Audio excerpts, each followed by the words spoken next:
இஸ்ரேலில் போர் பதற்றம் தொடர்ந்து அதிகரித்து வரக்கூடிய நிலையில் இஸ்ரேலில் உள்ள இந்தியர்களை சொந்த நாட்டிற்கு அழைத்து வர ஆபரேஷன் சிந்து மூலம் நடவடிக்கை எடுக்கப்பட இருக்கிறது. இது தொடர்பான முக்கிய செய்தியை நாம் பார்த்து வருகிறோம்.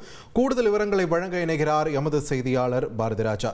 பாரதிராஜா, வணக்கம். இந்த ஆபரேஷன் சிந்து எப்படி செயல்பட இருக்கிறது, என்னென்ன நடவடிக்கைகள் எடுக்கப்பட இருக்கிறது, விரிவான தகவல்கள்.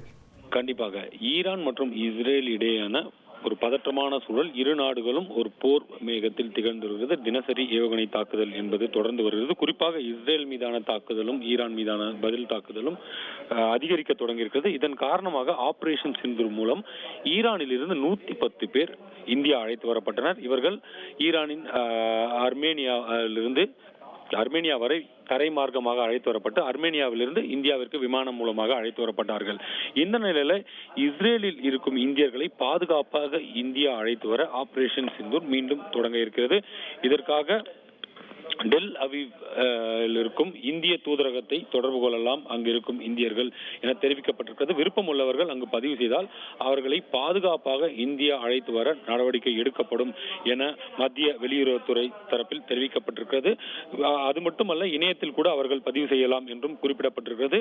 ஆனால் இந்த அனைத்து வழிமுறைகளையும் கடைபிடிப்பதற்கு முன்பாக உள்ளூரில் மிக பாதுகாப்பாக இருப்பதற்காக இஸ்ரேல் நாட்டு அரசு என்னென்ன வழிகாட்டுதல்களை விதித்திருக்கிறதோ அதை கட்டாயம் பின்பற்ற வேண்டும் என்றும் தெரிவிக்கப்பட்டிருக்கிறது. யாரெல்லாம் வர விருப்பம் இருக்கிறார்களோ அவர்களை எல்லாம் பாதுகாப்பாக அழைத்து வர நடவடிக்கை மேற்கொள்ளப்பட்டிருக்கிறது. எப்படி ஈரானிலிருந்து முதலில் தரை மார்க்கமாக அர்மேனியா வரை அழைத்து வரப்பட்டு அங்கிருந்து விமான மார்க்கமாக அழைத்து வரப்பட்டார்களோ அதே முறையை இங்கும் பின்பற்றலாம் என்றும் எதிர்பார்க்கப்படுகிறது.